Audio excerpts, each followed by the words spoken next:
"You are so plain and cheap." Those were the biting words my mother-in-law never failed to say every time she saw me. Her taste for luxury was evident in everything she did, from her designer clothes to the way she looked at me with disdain. Each encounter with her felt like a battle I hadn't signed up for. "A woman like you isn't worthy of being my son's wife," she'd say with a scoff, flaunting her expensive jewelry. She adored first-class goods, as she often reminded me, and in her eyes, I was little more than an unsightly blemish on the otherwise perfect image she had crafted for her son's life. One evening, while attending a family gathering, she deliberately spilled red wine on the simple dress I was wearing.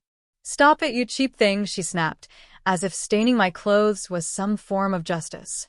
But her arrogant expression faltered when she learned the truth. "My name is Isabel. I'm 28 years old and have been happily married to my husband, James, for 2 years. Though we don't have children yet, we are enjoying a peaceful and carefree life together. James is kind, gentle, and understanding, everything a woman could hope for in a partner. We've recently started talking about having a baby. Married life with him is nothing short of blissful. But amid all this happiness, one shadow hangs over me: my relationship with my mother-in-law, Kate.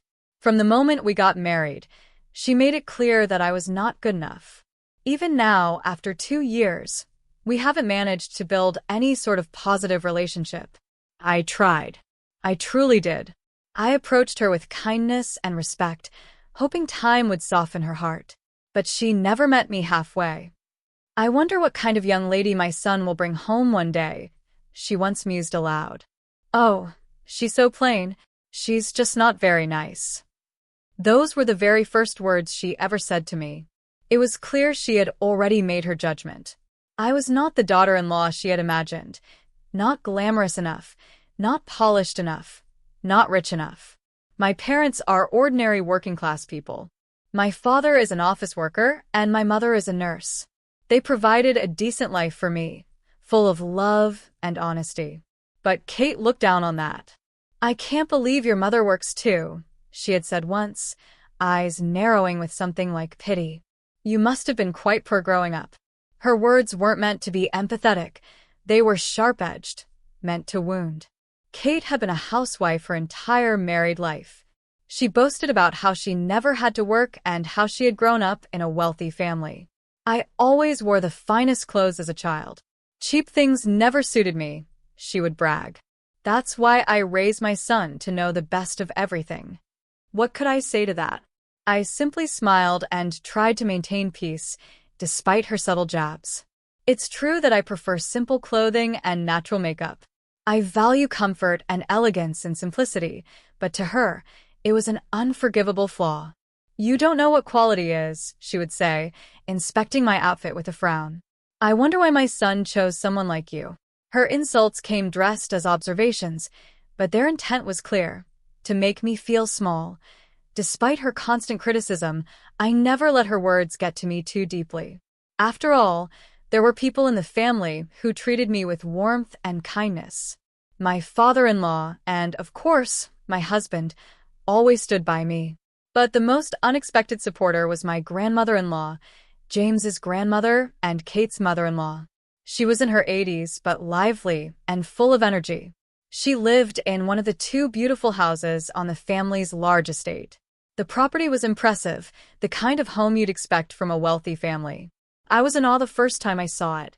But when I complimented her on the grandeur, she laughed and said the land was cheap, and we had a carpenter who built the houses affordably. "It's not as magnificent as it looks." She wasn't snobbish at all. In fact, she welcomed me with open arms. "I feel like I finally have a granddaughter," she once said fondly. "We've never had a girl in the family." She and I often went out for lunch or tea together. It was a relationship I treasured deeply. Despite my strained relationship with Kate, I continued to treat her with respect. One day, she called me. "My birthday is next month," she announced. "We decided to host it at our house this year. Come celebrate it with my son." I agreed immediately. After all, it was an important milestone. But then she added, "Let me be clear. It's my 60th birthday, and we're throwing a big party. All our relatives and friends will be there. Please dress appropriately. Her tone shifted, hinting at condescension. My son will be fine, but you're not going to show up dressed the way you usually do, are you? I'll be embarrassed. That was the last thing my mother-in-law said before abruptly hanging up the phone. Her parting words echoed in my ears. She had told me to dress properly for her upcoming birthday party.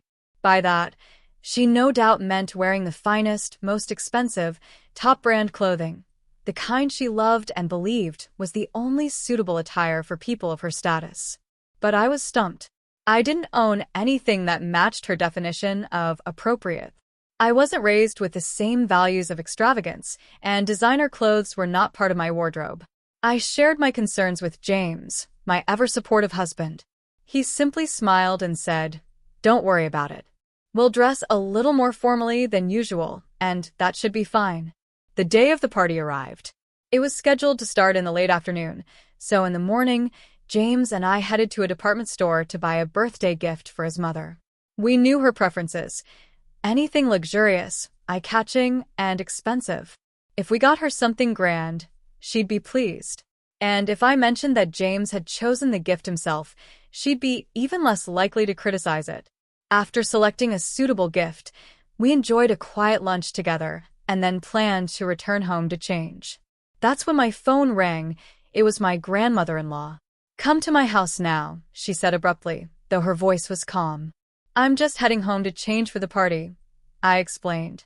"I'll stop by your place before heading to the celebration." But she insisted. "No, come as you are. Don't change.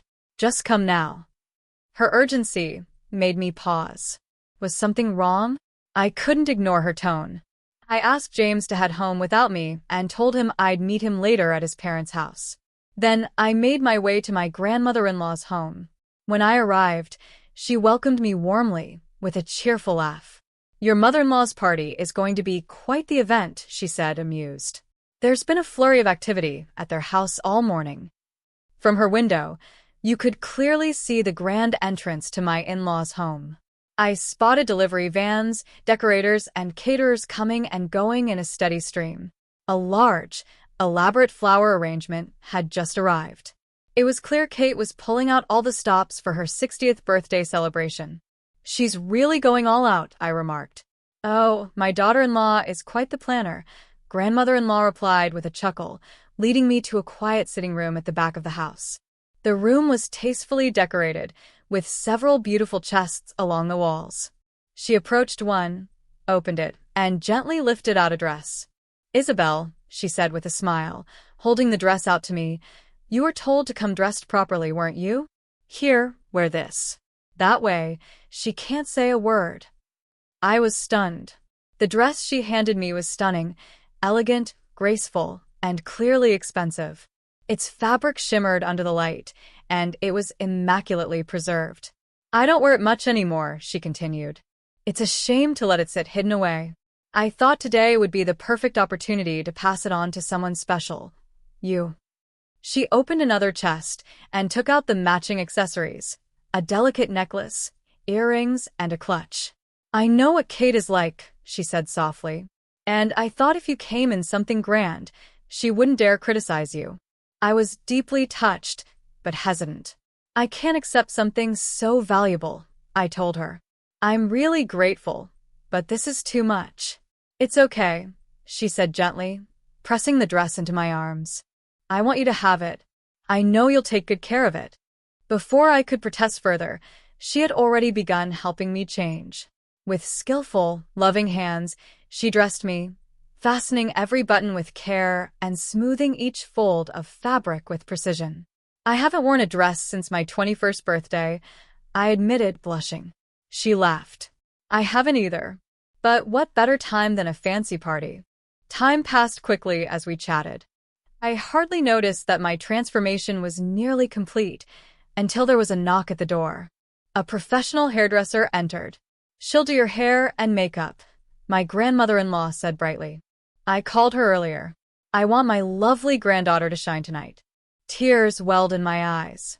This woman, who had no obligation to treat me with such kindness, was going out of her way to help me, not just to look beautiful, but to feel accepted. By the time the hairstylist finished, I barely recognized myself.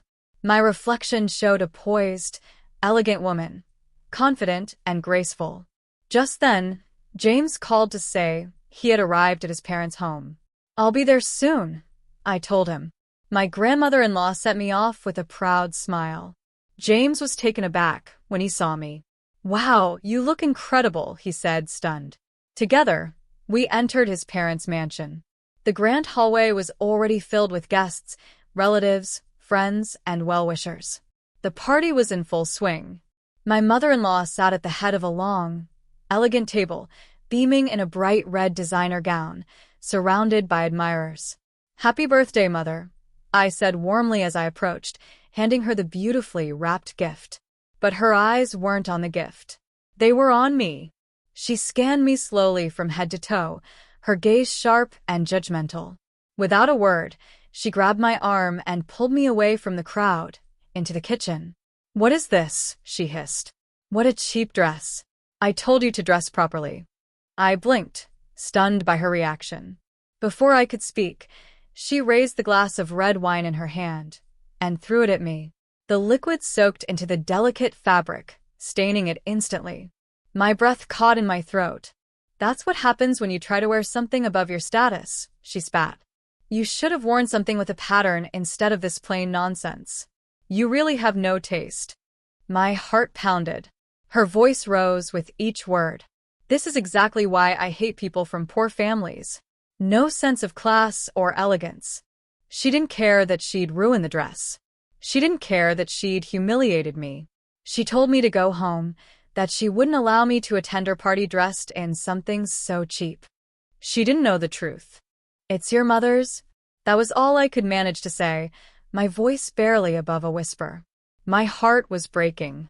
I stood there, speechless, soaked in wine, in a dress that had been given to me with such love and care.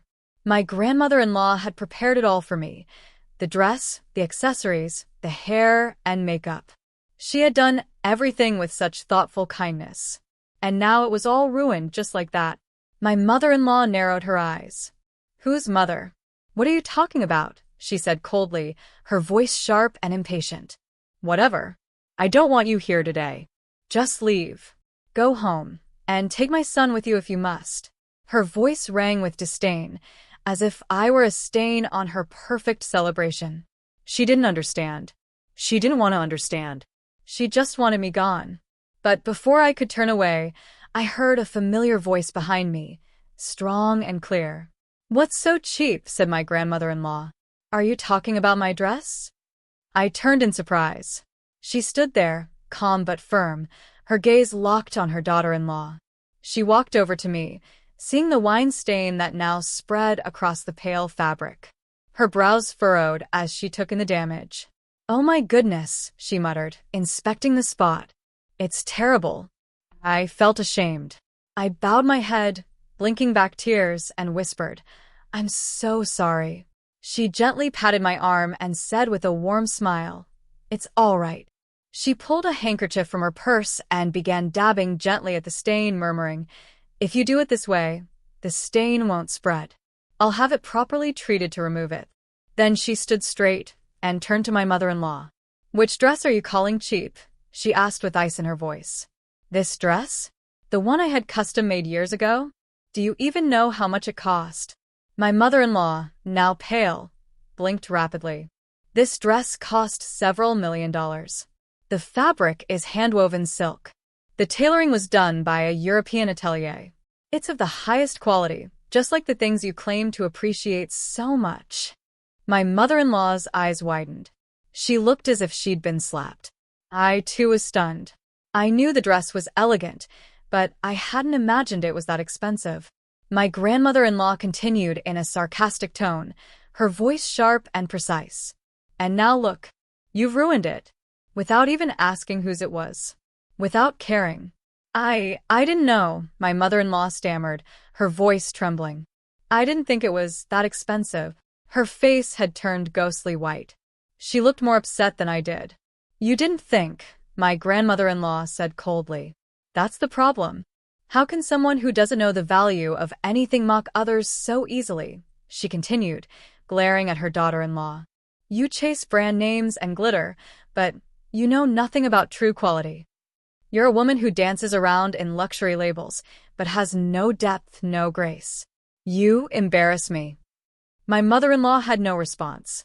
She looked down at the floor, unable to meet her mother's eyes. My grandmother-in-law wasn't done. People who truly understand beauty don't need to shout it with logos.